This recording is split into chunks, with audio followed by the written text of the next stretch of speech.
Boa noite, iniciamos mais uma edição do Encontro Marcado com José Maria Filomeno e Arruda Bastos. Hoje vamos continuar o nosso programa, agradecendo, né, Zé Maria, a audiência aí, cada dia, cada semana crescendo mais. E hoje nós vamos aqui conversar com um médico novo, mas que tem uma especialidade que não é muito ainda comentada, nem tem muitas pessoas com essa formação. E nós vamos falar de diversos, no finalzinho do programa, principalmente no último bloco, vamos explorar um pouquinho a especialidade do Dr. Vitor Gondim, que é otorrinolaringologista com especialização em otoneurologia. E eu sei que o nosso telespectador vai mandar uma mensagem para o nosso WhatsApp, que aqui é Fortaleza 85 999 25 11 22, querendo saber mais detalhes a respeito da otoneurologia. Sem dúvida, o programa cada vez com a maior retorno dos telespectadores. Semana passada nós tivemos uma entrevista muito marcante com o vereador Indomir Feitosa.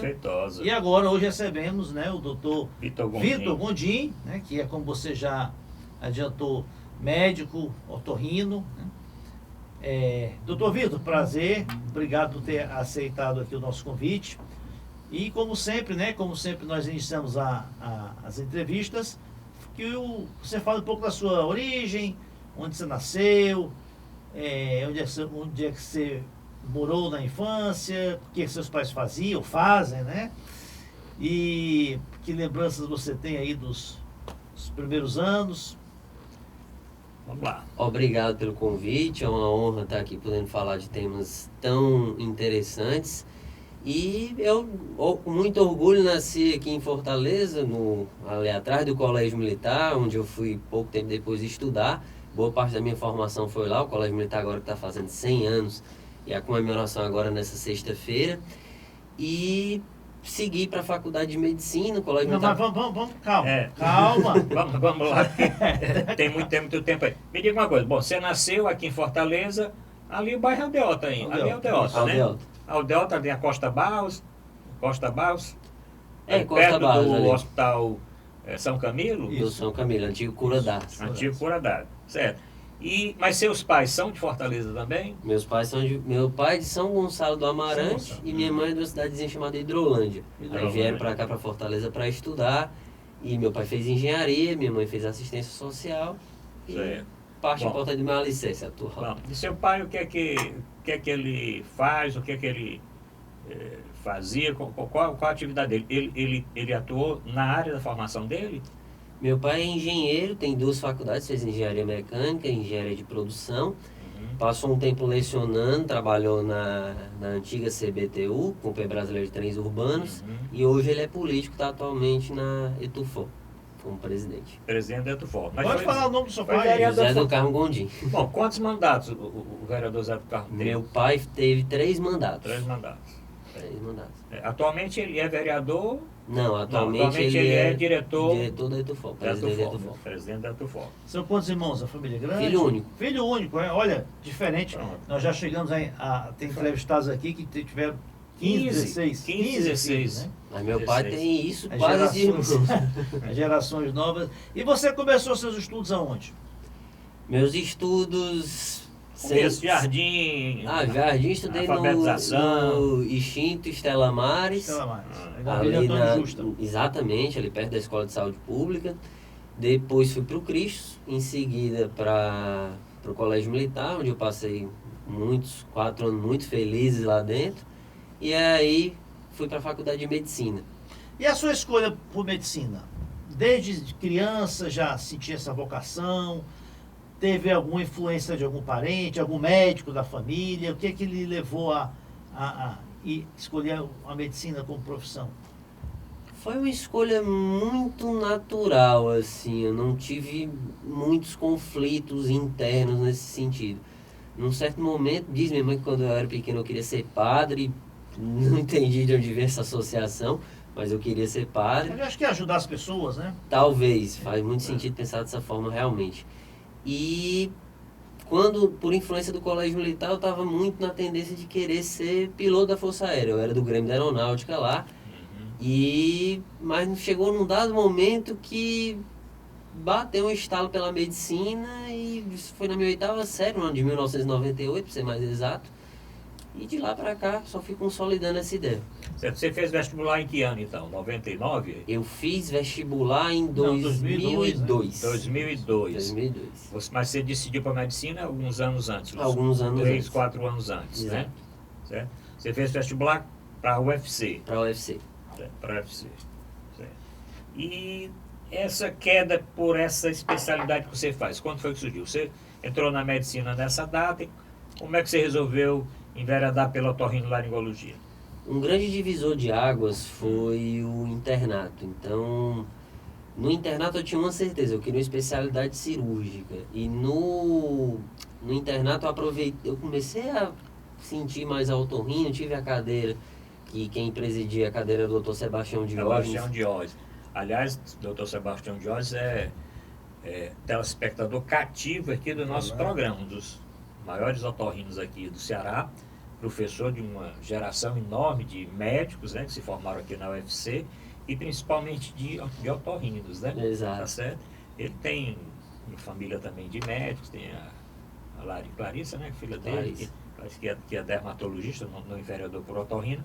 Mas eu estou falando do Dr. Sebastião Jorge porque ele é tesoureiro da Sociedade Brasileira de Médicos Escritores. Isso. Da qual você... Eu sou vice-presidente da sociedade, e o Dr. Sebastião Jorge, que é um excelente escritor infantil, inclusive tem vários livros publicados, né, com temas assim da infância, e ele sempre escuta, além de ser um torcedor ferrenho do Bozão. Porque o Dr. Sebastião Jorge é aquele que recentemente, quando o time estava perdendo, a televisão mostrou em 2 jogos consecutivos, 2 derrotas do Ceará, ele estava com seu rádio de pilha e uniformizado com a camisa do Ceará nas cadeiras, e eu não sei por que o Câmara resolveu nele, né? focar, né, com aquele seu cabelo branco, assim, meio esvoaçante, né, e deu para ver bem a visão de apreensão que ele estava nos 2 jogos, né. Mas diga, o doutor Sebastião foi seu professor, tem outros professores também. Você resolveu, mais ou menos, o otorrino entra em que semestre na faculdade? Na minha época de currículo, a gente tinha no 8º semestre a disciplina de... Está no 4º ano. Otorrinos. No 4º ano. Exato, no 4º ano. E a sua residência foi aonde? Eu fiz a residência na Universidade de Santo Amaro, que é a universidade tradicional lá de São Paulo, que fica na própria capital. Passei 3 anos na residência. Clínica médica. De otorrinolaringologia. Já foi direto em otorrinolaringologia? O acesso é direto, né? O acesso é direto, o acesso para otorrino é um acesso direto. Acesso direto. Uhum. Passei 3 anos lá e no último ano foi que eu me decidi pela otoneurologia. E aí eu fiz a otoneurologia lá na Universidade Federal de São Paulo. Tá tendo um telespectador querendo saber Isso. o que é otoneurologia. O que é Porque neurologia conhece, neurocirurgia, otorrinolaringologia. otorrinolaringologia, todo mundo conhece. Embora para aquele nosso telespectador que não conheça, você vai explicar o que é que o otorrino laringologista faz. Você disse que queria uma especialidade cirúrgica, né? E principalmente falar um pouquinho aqui da otoneurologia. Fale primeiro da sua especialidade. Claro, com o maior prazer. A otorrinolaringologia é uma especialidade que cuida basicamente das doenças do ouvido, do nariz e da garganta, falando de uma forma bem simples. Então, todas as doenças que pegam estas regiões é o escopo do otorrino. Já a otoneurologia, por outro lado, ela cuida dos distúrbios de tontura e dos distúrbios de zumbido, basicamente algumas perdas auditivas também. Então, são basicamente essas as áreas que a gente lida. Pronto, vamos conversar muito a respeito disso, porque eu sei que o telespectador tem muitas perguntas a respeito de temas ligados a doenças do ouvido, nariz e garganta. Aí você, após a residência, voltou para Fortaleza, aqui para o estado do Ceará, aí já está radicado aqui, está trabalhando consultório privado, no setor público. Quais as suas atividades hoje?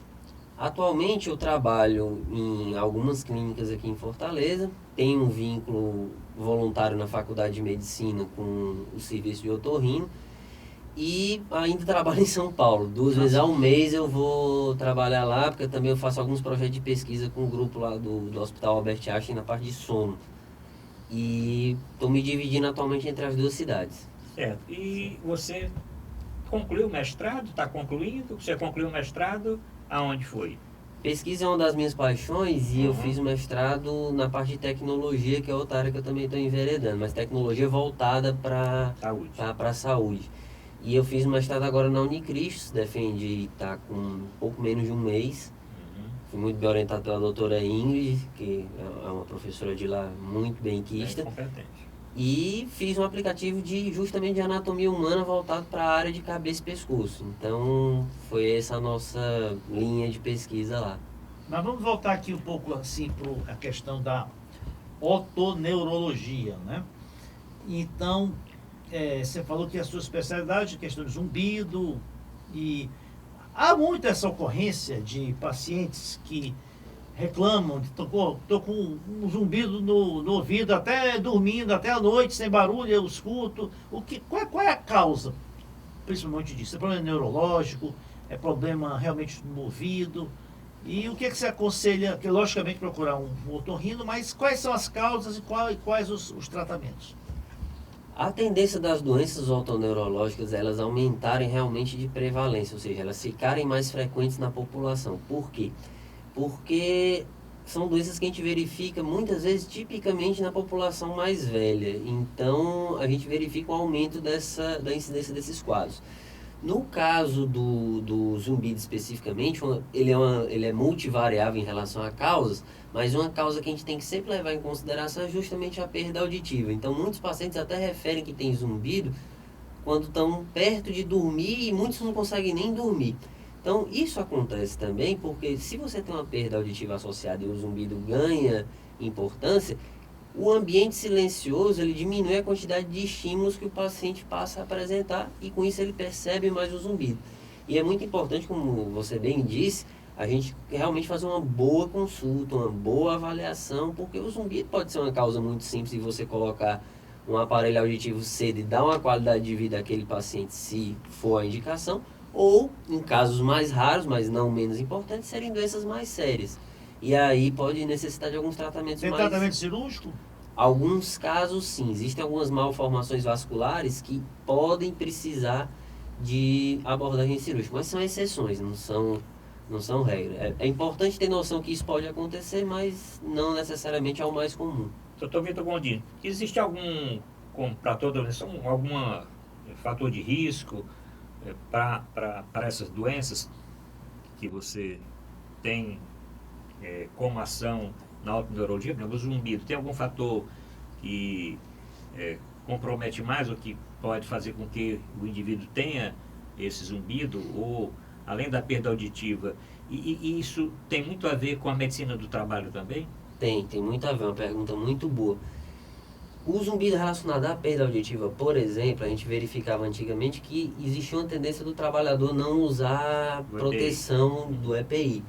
Então a gente via realmente perdas auditivas nesse caso, em alguns casos trabalhadores que também se expunham a substâncias tóxicas para o ouvido poderiam desenvolver zumbido.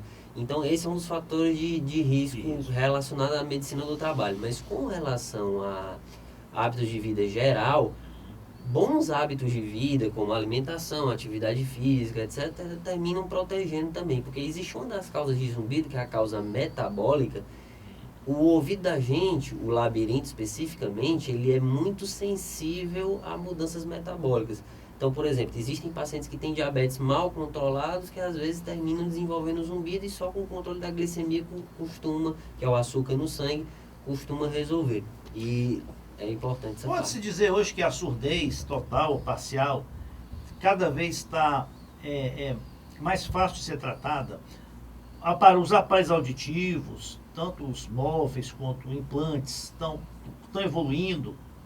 É possível realmente hoje quem tem problema de audição ter uma minoria nessa deficiência? Boa pergunta também. Com relação às perdas auditivas, o que a gente valoriza é a precocidade. Então, por exemplo, existem programas brasileiros que assim que a criança nasce, ela passa por uma chamada triagem auditiva. Então a gente faz alguns exames e tal. Isso para a criança é fundamental, porque a criança ela aprende a falar a partir do que ela ouve. Então se é um caso, por exemplo, de uma criança que tem uma perda auditiva, diagnosticada cedo, e ela vai para a cirurgia do implante coclear, que é justamente como se fosse um ouvido artificial, você está dando qualidade de vida, você está dando a possibilidade dessa criança se comunicar e, ou seja, ela pode ter uma vida normal dessa forma. Para o adulto, por outro lado, o ideal é que realmente se façam exames periódicos para poder avaliar a parte auditiva. Existe até um estudo que mostra que a protetização auricular recente, ou seja, quando você coloca o aparelho numa fase muito inicial, ela é um dos fatores de risco de proteção para a doença de Alzheimer e outras demências também. Então, com a melhoria da medicina, que é uma coisa que a gente verifica tanto em termos de saúde pública, com mais acesso à população à saúde, eles têm mais acesso a exame e, por tabela, podem ter um acesso à prótese auditiva mais fácil. E outro ponto interessante existia e ainda existe com certa frequência uma resistência ao uso de aparelho. Porque existe a imagem de que o aparelho é aquele acessório imenso que vai colocar atrás do ouvido, muitas pessoas encaram como se elas estivessem mais limitadas, mas pelo contrário, o aparelho faz reinserir aquela pessoa de uma forma mais adequada no convívio social, e isso é muito importante. Bom, vamos fazer, Zé Maria, o nosso primeiro intervalo. O telespectador mandar aí sua pergunta, seu comentário. Voltamos já.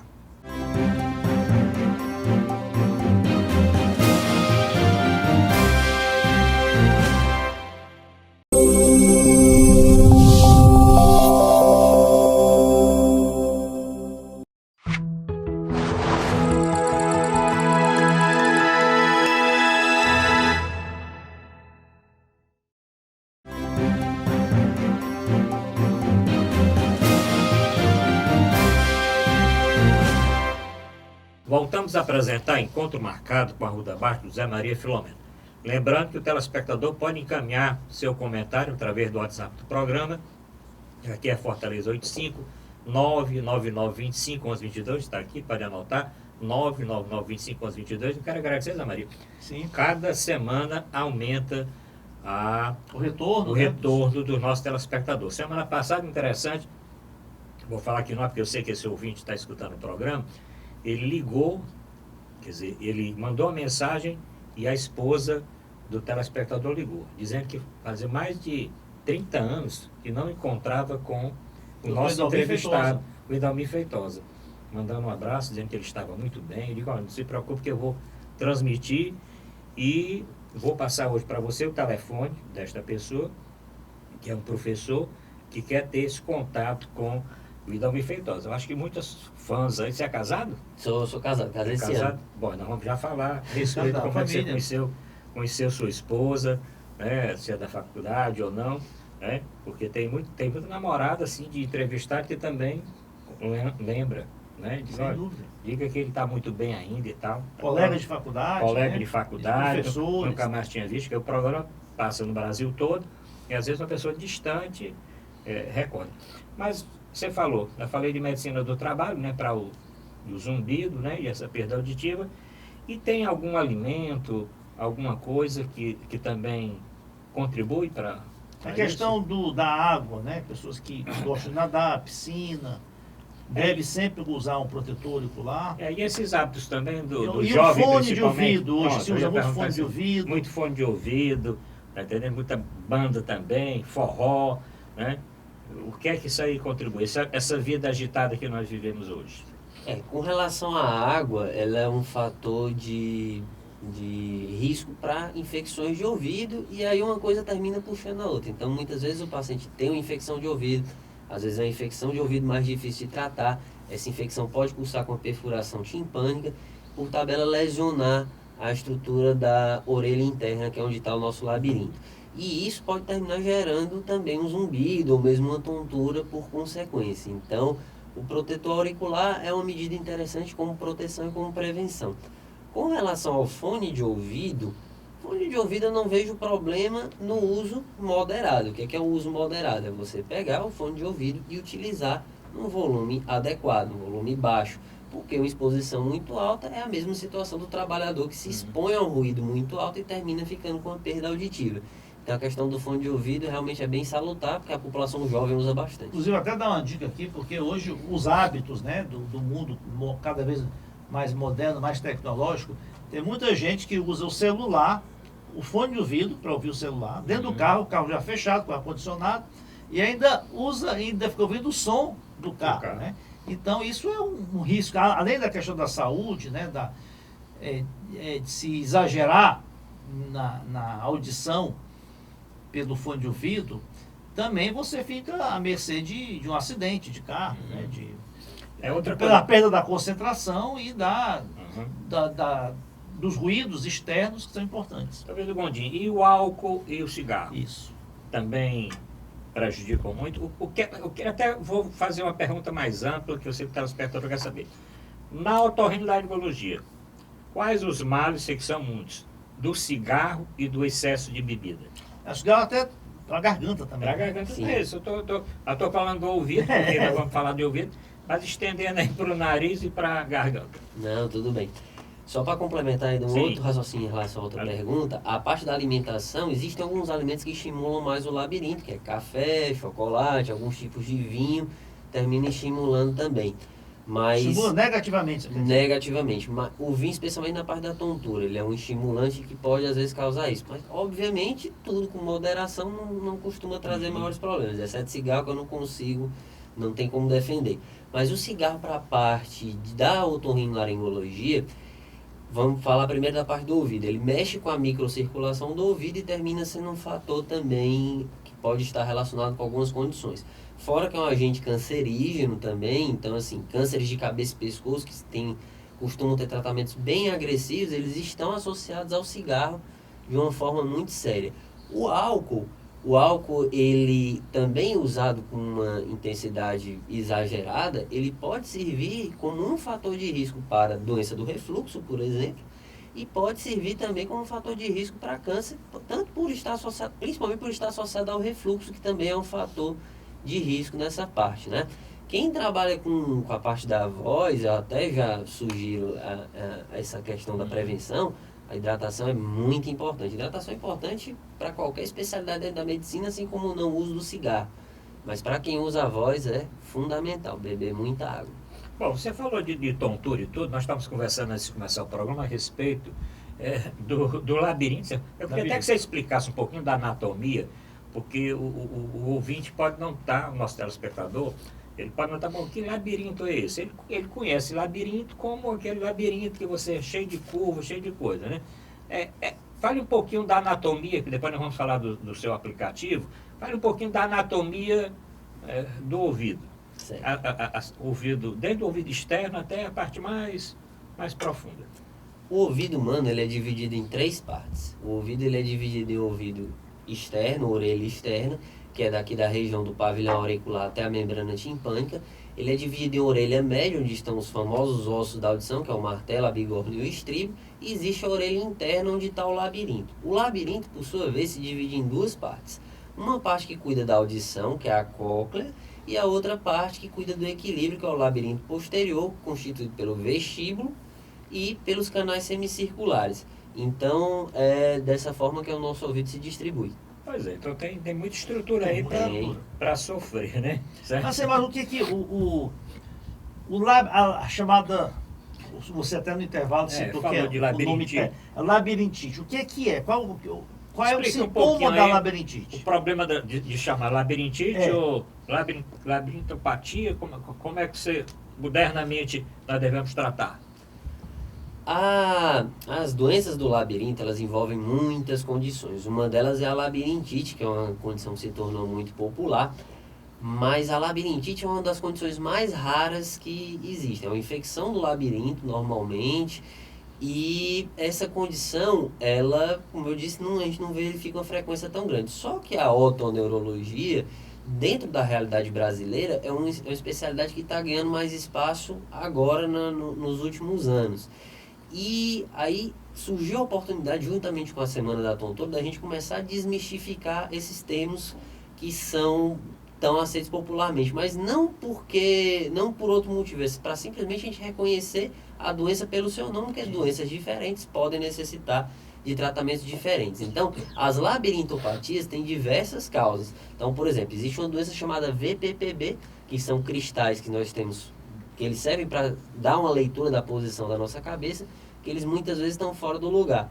É uma doença que não precisa de nenhum exame para diagnosticar e de nenhum medicamento para o seu tratamento. A gente usa alguns medicamentos, mas de uma forma coadjuvante.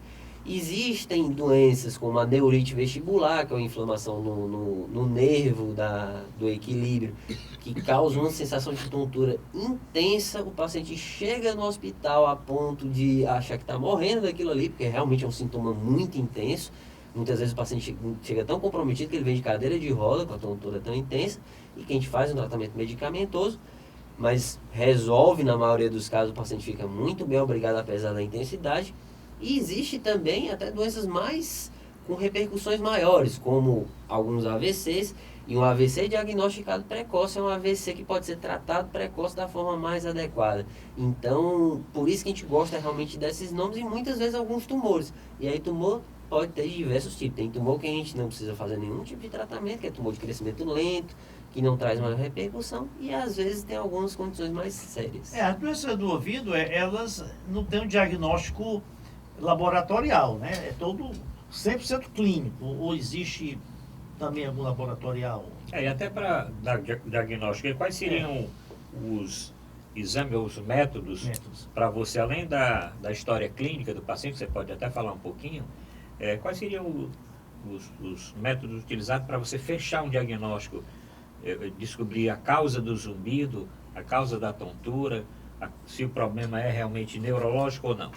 Ótimas perguntas. Então, na faculdade de medicina a gente aprende que um nome chamado exame complementar. Então, o exame complementar, ele é um complemento. Então, todo bom diagnóstico, ele passa necessariamente por uma consulta bem feita, um bom exame físico. Isso é uma coisa fundamental em qualquer especialidade médica, mas dentro da otoneurologia não é exceção. E o que a gente usa de exames? Então, a primeira coisa, um exame que a gente Exame de pede, imagem, né? exame de imagem é um exame que a gente usa também como opção, quando a gente está, por exemplo, suspeitando de acometimento de sistema nervoso central, ou seja, cérebro e afins. A gente geralmente usa ressonância ou muitas vezes a tomografia. E o exame laboratorial, ele é importantíssimo porque, por exemplo, o paciente, muitas vezes que vai ao consultório, ele já tem outras condições. É um paciente diabético, às vezes é um paciente que tem um problema de tireoide e não sabe. Então, a gente pede algumas baterias de exames a partir do laboratório para ver isso. Mas existem exames específicos do otorrino, que é a audiometria, para a gente avaliar a audição. Então, muitas vezes o paciente ele tem um zumbido, por exemplo, por conta de uma perda auditiva, a gente pede em conjunto. Existe outro exame, que é um nomezinho bem extenso, que é a chamada vectoeletronistagmografia, mas basicamente a gente chama carinhosamente de vecto. E esse exame ele serve para avaliar a tontura, porque ele compara o funcionamento de um labirinto com o outro. Existem outros exames também, como o VRIT, mas aí são coisas muito específicas. Meu tempo de criança e adolescência era muito comum se fazer a cirurgia de amígdala, né? Extrair as amígdalas para ataque, quem tinha recorrência de amigdalite, né? Exato. Eu até fui operado pelo Dr. Pompeuzinho Vasconcelos, né? Sim, operou muito amigo. Isso. Hoje, há essa prescrição ou se procura evitar essa cirurgia? Com relação à cirurgia de amígdala, os critérios para se indicar a cirurgia evoluíram bastante ao longo do tempo. Então, antigamente se operava a amígdala pelo tamanho, então bastou ser grande, vamos tirar. Então se faz essa cirurgia bastante. E a técnica também melhorou. Então nós temos hoje modalidades de cirurgia que sangram bem menos, até muitas vezes causam menos dor no pós-operatório. E eu até vi um vídeo antigo de uma cirurgia que eu vi justamente no canal do Dr. João Flávio Nogueira, que é cirurgião de ouvido. E eu vi o vídeo da cirurgia, realmente sangrava muito, sangrava bastante. E a cirurgia melhorou muito. Então, hoje a gente tem técnicas que tem sangramento mínimo, como o coblation, por exemplo, que é uma técnica justamente bem pouco invasiva, e se melhorou a maneira de indicar. Mas perder a amígdala tem, assim, consequências, assim, negativas? Qual é a função da amígdala? Isso era um questionamento que era muito feito também, porque se falava assim, a amígdala é um órgão de imunidade, quando eu estou tirando a amígdala, eu estou tirando a imunidade do sujeito. Só que alguns estudos científicos, dentro da otorrinolaringologia e dentro da pediatria também, porque se operava obviamente mais a amígdala de criança, verificaram que essas amígdalas elas não eram eficientes. Então a amígdala, em termos de imunidade, ao invés dela ajudar, ela fazia atrapalhar.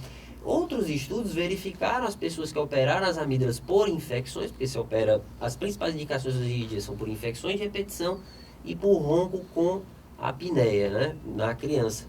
No adulto já tem outras questões que entram. Mas verificou-se que as amígdalas, por questões infecciosas, elas não funcionavam direito e, pelo contrário, faziam atrapalhar. E o número de infecções no paciente operado, no primeiro ano pós-cirurgia, ele tendia a diminuir e no segundo ano ele se igualava à população normal. Então, antes eu tinha um paciente que tinha mais infecções e agora ele passa a ter um número igual de infecções. Você vê o seguinte, a otorrinolaringologia é um mundo, né? Tem muita coisa. Eu já notei aqui que um ouvinte quer que você fale sobre a apneia do sono, outro quer que você falou em refluxo aí, qual o comprometimento para a sua área da otorrinolaringologia, o refluxo, que é uma doença normalmente de origem do gastroenterologista, né? Já tem aqui uma série de Tem perguntas um ouvinte aqui. que quer falar também sobre a sinusite. Sinusite, que é que operar ou não. desvio de septo, tem um mundo. Mas vamos fazer, Luan, no outro intervalo agora? Isso. Para ficar 25 minutos, né?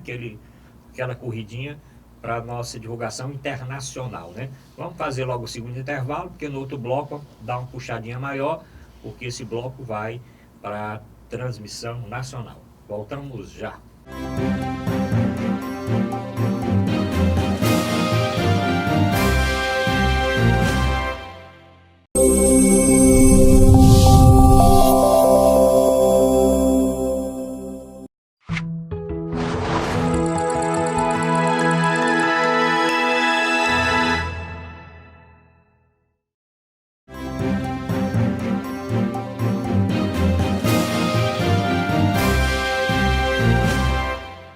Voltamos a apresentar Encontro Marcado com Arruda Bastos, José Maria Filomeno. Encontro marcado aqui no canal 15 da Multiplay.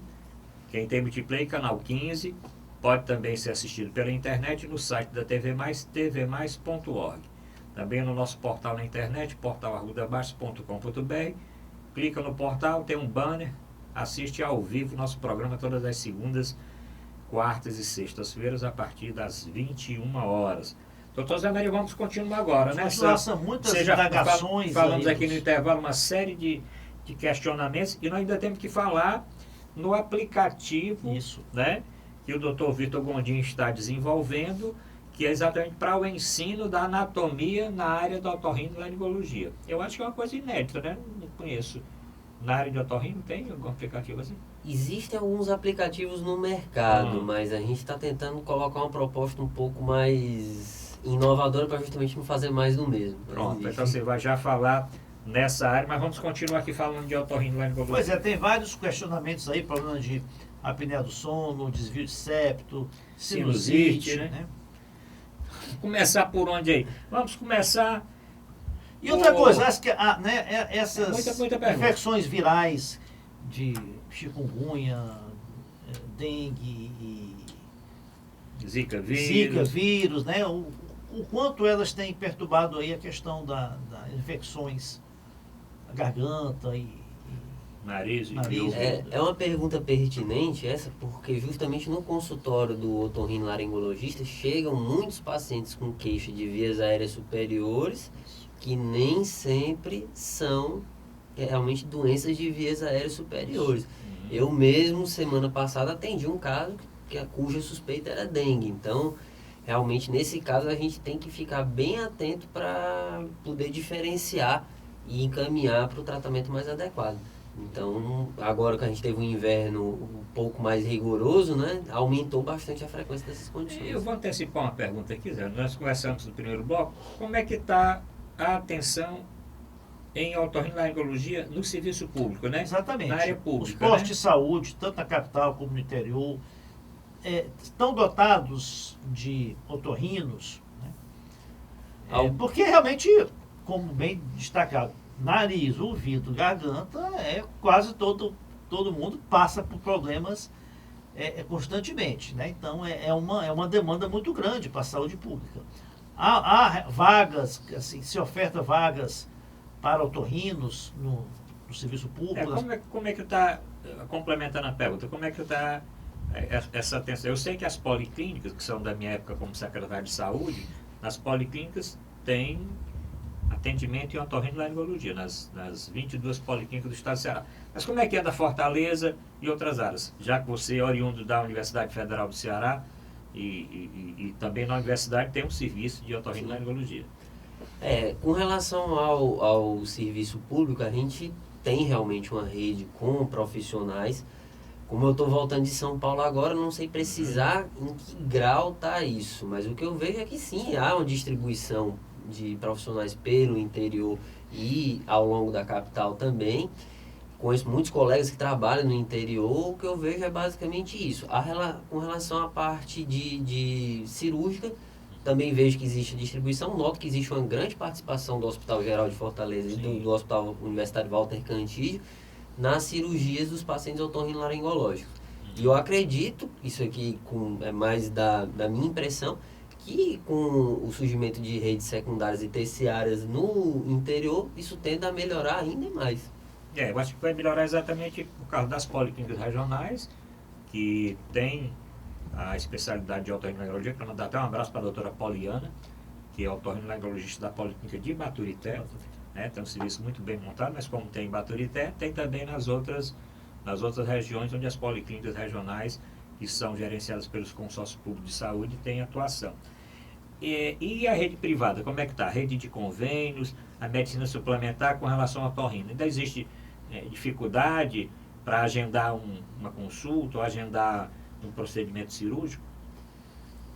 Com o aumento do número de faculdades de medicina, aumentou-se também por tabela a oferta de profissionais nesse sentido. Então, dentro do mercado privado de saúde, nós temos ótimas clínicas aqui no nosso estado, tanto na capital como no interior, e existe também uma atuação muito forte da nossa cooperativa de otorrinolaringologistas. E ela permite unificar vários planos em uma instituição só.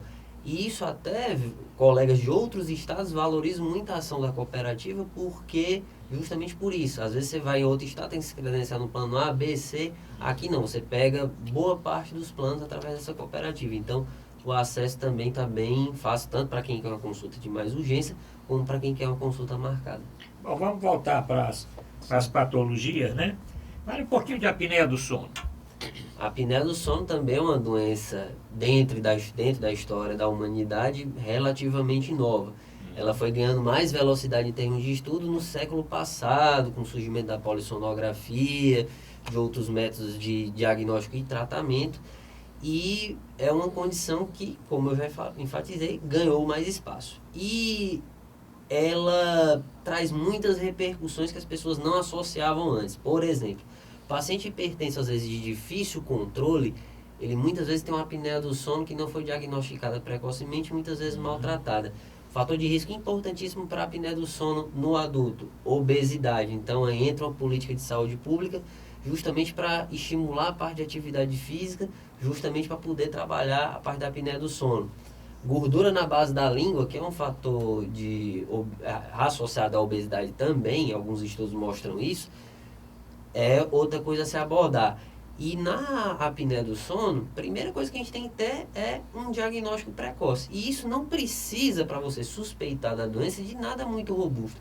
O médico que está lá na linha de frente, ele tem questionários que ele pode aplicar no seu paciente, ele pode fazer uma triagem do paciente que é apneico, e o paciente que é apneico mandar esse paciente de repente para um otorrinolaringologista, ou mesmo já pedir uma polissonografia para ter um diagnóstico precoce. E a partir daí se tomar a conduta. E opções de tratamento tem várias. Você pode usar o famoso CPAP, que é um aparelhinho para melhorar a respiração. E existem algumas modalidades cirúrgicas também. E também tem a própria questão de mudança de hábito de vida. Paciente que perde peso e por aí vai. Qual seria assim uma queixa inicial para o médico, aquele generalista do Programa de Saúde da Família que está nos escutando no interior, já que o programa vai para todas as regiões do estado? Qual seria uma queixa assim, que deve levar o profissional a suspeitar que o paciente pode ter apneia do sono? A queixa mais comum que a gente vê nos consultórios é justamente o paciente que ronca. Muitas vezes o paciente às vezes nem vem por conta própria, às vezes é um paciente que a esposa ele traz. Ele não sabe, a esposa que sofre com barulho, né? E acontece isso. No adulto a gente vê ronco e sonolência com uma força muito grande dentro dos consultórios. Na criança, a gente também vê a questão do ronco, e na criança é importante o tratamento da amígdala quando bem indicado, porque uma amígdala muito grande pode repercutir no crescimento do rosto, aumentar a chance dessa criança precisar de um tratamento ortodôntico com aparelho, porque justamente não tirou a amígdala e o crescimento facial ficou prejudicado. Então a gente vê muitas essas questões, mas existem outras queixas mais atípicas, né? Criança, por exemplo, pode ser uma criança às vezes que chega um pouco mais hiperativa, mais agitada, porque não dorme bem, isso se manifesta um pouco diferente do que o adulto. E o adulto tem a questão da sonolência, tem um adulto que é hipertenso e nem sabe, e tem esse problema de sono associado, então você tem uma abordagem em multiníveis. E as questões alérgicas, né, que afetam a respiração, que é difícil até de diagnosticar, né? Como é que é tratado? A parte da alergia, com a urbanização que foi crescente ao longo da história brasileira, principalmente no século passado, elas ganharam mais importância. Então, realmente, a questão alérgica, a questão de hábitos alimentares, tudo isso interagiu e, obviamente, a otorrinolaringologia também foi contemplada nessa área. Na parte de otorrino, em vias respiratórias, a gente vê a participação da rinite. Rinite tem vários tipos, uma delas é a alérgica, que é a mais comum, mas a rinite realmente ela tem essa questão. Então, ambientes com muito mofo, ambientes com muita poeira, então tudo isso são fatores de risco que tem que ser abordados. E o paciente, quando está em crise de rinite, ele termina dormindo de uma maneira péssima. Bom, você falou de sinusite também, sinusite, né? Isso. Vamos aproveitar, já que está falando de rinite, vamos falar de outro it aí. E sinusite. Sinusite. Uma infecção nas... Sinusite é a infecção dos seios da face. Os seios paranasais, como a gente fala no meio profissional, né? Elas são condições realmente muito frequentes, a gente verifica com uma certa frequência nos nossos atendimentos médicos. E a sinusite, ela muitas vezes precisa de tratamento com antibiótico. A gente tem critério. Existem algumas teorias que se... Cortisona também? Cortisona é uma opção que a gente usa também como processo inflamatório, mas a sinusite, existe um conceito muito comum na mentalidade geral, que sinusite precisa de raio-x e sinusite precisa de antibiótico. Nem sempre. O raio-x, hoje em dia, de acordo com o último consenso europeu de sinusites, ele é pouquíssimo usado. A gente tem alguns critérios objetivos mais para isso. E o antibiótico, a gente também tem critérios para usar. Outras coisas que são coadjuvantes para tratar a sinusite. Lavagem nasal, para tirar a secreção. Às vezes, algum sprayzinho a gente termina passando, mas lavagem nasal eu, particularmente, sou muito fã. Então, ela ajuda bastante. E tem muitos produtos novos, né, doutor Vitor, que surgiram aí para tratar sinusite. Inclusive, na minha época, você usava esses medicamentos de uso nasal, Isso. era pingando no nariz. Agora tem um jato. Eu vejo meus netos lá, a mãe chega, aquilo realmente tem ajudado muito no tratamento clínico das doenças da otorrinolaringologia. Ajuda, sim. A questão o jato tem duas formas de jato. Sim. Tem o jato com medicamento, que aí entra a classe dos corticoides nasais, dentre outras classes também. Existe também a questão da lavagem nasal. A lavagem nasal pode ser feita de duas formas. A lavagem nasal pode ser feita com o uso de uma seringa, por exemplo. Duas formas eu estou falando até de uma forma mais simplista, mas pode ser usado também com essas formulações, que são alguns medicamentos que eles vêm como se fossem embalagens de desodorante, com uma pontinha que joga a medicação. Então, tem de diversas formas, de diversas concentrações. Essa forma, particularmente, eu até acho prática, porque é fácil de transportar e conservar. Mas a questão da seringa, ela também lava com uma certa pressão. Então, isso é bom. E também tem os aparelhos que vendem no exterior, muitas vezes, que você coloca o aparelho, liga na tomada e ele lava para você. Também tem essa opção. Eu lembro, Maria, no tempo de criança, você tinha que ficar deitado com a cabeça para cima para poder pingar aquelas gotas. Hoje não vem uma criança de 2 anos de idade, a mãe chega ali, e já lava sozinha. Duas perguntas que são coisas relativamente simples, mas que incomodam muito, né? Água no ouvido, realmente, tomando banho, ou no chuveiro, ou mesmo na piscina, no mar, aquela água toda dentro do ouvido, aquilo incomoda bastante até sair. E o avião, eu que viajo muito, que é realmente você ficar com o vidro entupido ali no avião também, aquilo incomoda muito. Então, o que fazer nessas situações? Aí depende muito do caso. Se o paciente está, por exemplo, com infecção de ouvido, a depender do grau, o ideal muitas vezes é nem viajar, porque em alguns casos pode até haver ruptura da membrana timpânica, mas não são todos os casos, o ideal é passar para uma consulta para ver. Na questão da sinusite também, o paciente muitas vezes termina sentindo mais dentro do avião, porque o avião ele tem o seguinte efeito: para ele subir, a pressão de dentro do avião ela muda. Então, na hora que o avião está para pousar, a pressão muda de novo. Então, uma coisa que eu reparo bastante, que eu também viajo com certa frequência a trabalho, é quando o avião está para pousar, é a hora que muitas crianças começam a chorar mais. Por quê? Porque justamente elas não entendem o que está acontecendo com elas e elas também têm um sistema de equalização de pressão mais ineficiente. A gente tem um órgãozinho chamado tuba auditiva, que ele liga basicamente o nariz com o ouvido. E uma das funções que ele serve é para equalizar a pressão dentro do ouvido. Então, quando a pessoa está viajando e é aquela hora que o avião está para pousar que ela começa a sentir, recomendo que se faça algumas manobrinhas. Manobra de bocejar é uma delas, manobra de abrir a boca. O chiclete é bom. Usar um chiclete, que é excelente, porque quando você está fazendo, abrindo sua tuba auditiva.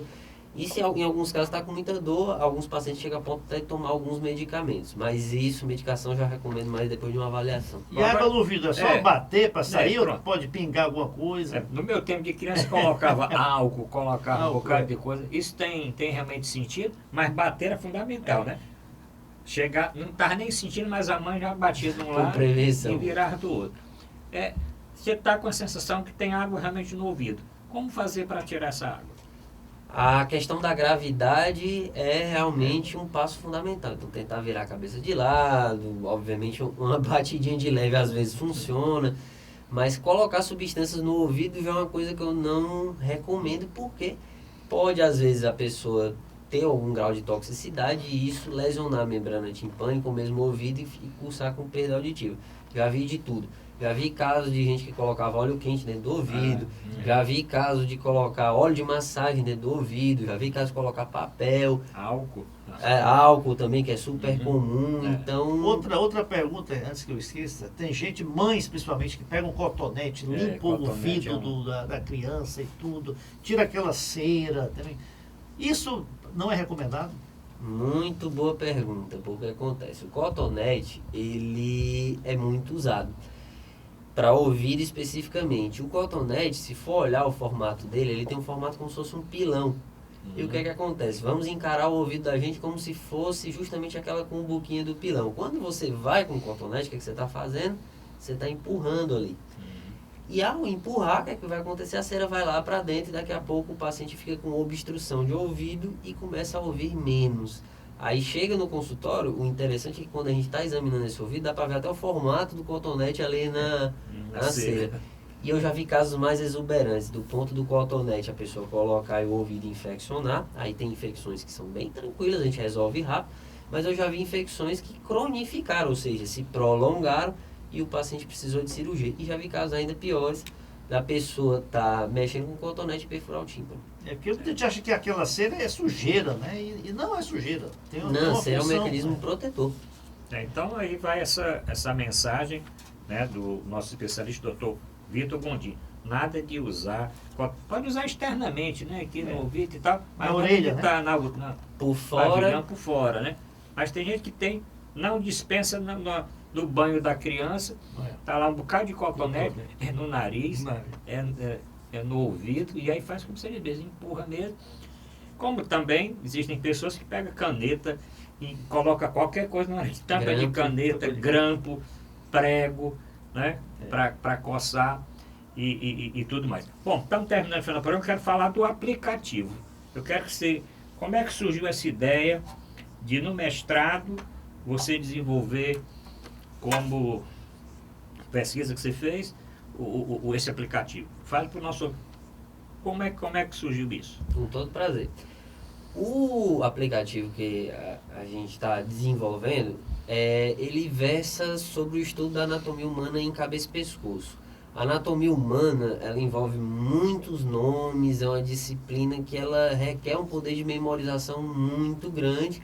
Obviamente que dá para você contextualizar com a prática diária, mas assim, é uma disciplina que é muito difícil nesse sentido. E nós desenvolvemos um aplicativo de anatomia humana justamente como forma como primeiro passo, porque existe a ideia de no futuro se expandir para outras topografias, para justamente facilitar esse 3D estudo. esse? Na fase que a gente está numa fase 2D, a gente está usando lâminas, porque uma das ideias que a gente quer aproveitar nesse aplicativo é justamente como consolidar esse conhecimento. Então nós estamos pensando em uma modalidade prática que o usuário, ao interagir com o aplicativo, ele pode exercitar aquilo ali e consolidar o conhecimento. Então ele faz meio que um simuladozinho e no final das contas ele recebe um score. Só que o aplicativo foi desenvolvido e a gente está na fase agora de testes com os estudantes. É um aplicativo para uso universitário, né? Então, o estudante da área da saúde, né? Ele da área da saúde, da medicina, da enfermagem. Vai ser disponibilizado aí gratuitamente? Como é que vocês pensam? Você pensa depois em patentear, em vender a patente, como é? A ideia com relação ao aplicativo, com relação à monetização do aplicativo, a gente ainda está na fase de estudo, mas sim, ele vai ser disponibilizado e só estamos estudando como que isso vai ser feito. Mas a ideia é que seja da maneira mais fácil para a gente atingir o maior número de estudantes possível em todas as áreas, não só na área médica, na área de... Porque quem lida com cabeça e pescoço não é só o otorrino, existe o cirurgião de cabeça e pescoço, existe o dentista, o fisioterapeuta quando mexe com a via aérea ele também termina lidando, então... O João Maxo, meu nome, Maxo Bucal, né? Bucomaxi. Bucomaxi. Bom, estamos chegando naquela reta final, vamos para aquelas perguntas. Vamos. Antes daquelas nossas perguntas, eu queria saber o seguinte. Bom, o doutor Vitor Gondim é filho de um grande político, bastante conhecido aqui, que é o vereador Zé do Carmo, que hoje está na Neto-For, né? Você também tem essa veia política aí? Você pretende enveredar nessa área política ou não? Ou isso não é uma coisa que lhe agrade? Admiro muito a ciência política, a política em si é uma coisa que realmente pode mudar muito a vida das pessoas, porque traz repercussão direta na população, mas a minha paixão maior mesmo é a prática médica. Então, até o momento, ainda não estou pensando na parte política. Mas realmente admiro muito as consequências e o que a boa política pode trazer à população. Da Maria, vamos naquele pinga-fogo, né? Pinga-fogo. Pinga-fogo, a gente faz uma pergunta aí sobre um tema, você responde aí 2, 3 palavras, né? Resumidamente. Então, nosso padrão. Um filme preferido do Dr. Vitor Gondim. Eu sou do time dos nerds, então gosto muito do Star Wars, mas é difícil nomear um filme predileto. Meu filho também gosta. Mas gosto muito, mas gosto também de filmes clássicos, como Dr. Zhivago, por exemplo, acho muito interessante. Também o filme Dr. Zhivago foi um filme do Lidam Feitosa. Falou. Um livro, ou um ou dois. Um livro, gosto muito de um livro chamado Inteligência Emocional, do autor chamado Daniel Goleman. Eu li no começo da minha faculdade, me marcou até hoje. Gosto muito dos clássicos da literatura, como o Conde de Monte Cristo também. Então, gosto muito de ler. E vamos uma música, né? Uma música e um cantor, uma cantora. Em termos de música, é difícil eu nomear, mas eu gosto da obra dos Beatles. Beatles Forever, né? Em nível internacional, gosto muito do Frank Sinatra, gosto também do Renato Russo, saber fazer boas composições. Esses são meus artistas. E o Queen também acho sensacional. Um ídolo. Um ídolo, Ayrton Senna, cara sensacional, um cara muito à frente do seu tempo. Bom, vamos falar com você. Você falou aqui no intervalo que é casado, é isso? E o nome da sua esposa? Claro. Claro, ela também é da área, já tem filhos? Da área de medicina? Não, a gente casou esse ano, então estamos na fase ainda de... você está na fase da lua de mel. Primeiro ano, segundo ano é lua de mel. Eu não vou perguntar do arrependimento, porque você é tão novo ainda, não deu tempo de se arrepender. Agora, projetos. Quais são os projetos? Uma das minhas grandes... Projetos e sonhos também. Uma das minhas grandes paixões é a parte de ensino. Então, o objetivo de fazer o mestrado foi justamente para poder contribuir nessa parte do ensino. Gosto muito de dar aula, então é um dos meus sonhos, né? Outro sonho é realmente desenvolver produtos na parte da tecnologia voltado para a saúde, porque eu acho que é uma maneira da gente trazer um produto de alto valor agregado para a economia cearense. Então, eu também realmente... é uma coisa que eu estou tentando amadurecer para montar um time bom nesse sentido. Inclusive, eu até faço parte de um grupo lá do Instituto Federal de Ciência e Tecnologia, o IFCE, antigo Cefet, que a gente costuma ter algumas reuniões para discutir essa parte de tecnologia. Então, esse é um sonho na parte profissional. Na parte pessoal, conhecer esse mundo que quanto mais a gente conhece, mais a gente se apaixona, né? E ler o que eu puder, porque eu adoro ler também. Bom, estamos terminando o programa. Luana já falou que o tempo passou. Só agradecer aqui o Dr. Vitor José Timbó Gondim, ele médico otorrinolaringologista com especialização em otoneurologia. Vamos lhe convidar brevemente para participar do nosso programa na rádio. Temos um programa na Rádio Assunção aqui em Fortaleza, como também voltar em outra oportunidade para nós falarmos, quando esse aplicativo estiver concluído, para nós falarmos mais do aplicativo, né, Zé Maria? Sem dúvida. Então, ótima entrevista. Quer deixar algum telefone, algum site, algum endereço eletrônico para conhecer o seu trabalho? Claro, meu e-mail pessoal eu vou colocar aqui no contato para disponibilizar. E quem quiser mandar mensagem, por favor, fique à vontade, será um prazer. Inclusive, quem quiser também, estiver se incomodando com algum sintoma, também posso disponibilizar o contato do consultório, dos consultórios aqui em Fortaleza, para a gente combinar. Pronto. É um prazer estar aqui. Bom, o prazer vai ser nosso. Nosso querido Ayrton vai colocar aí para vocês no finalzinho do programa agora o e-mail do Dr. Vitor Gondim. Bom, só o resto, né, Zé Maria? Agradecer a audiência do programa. Agradecer a audiência, o retorno, e na próxima semana estaremos com mais um convidado especial para abrilhantar os nossos encontros, né? encontros. Bom, obrigado, Dr. Vitor Gondim. Brevemente será convidado novamente. Agradecer a querida Tina Holanda, jornalista, que propiciou esse nosso contato. Que fez aniversário na última terça-feira. Aí não sabia que a Tina tinha feito aniversário. Na última quarta-feira. Na última quarta-feira. Então vai um Parabéns abraço aí, aqui, Tina. meio retardado, meio atrasado, do aniversário da Tina Holanda. Bom, obrigado a todos e aguardo todos os telespectadores do Brasil todo na próxima semana. Obrigado a todos e até semana que vem.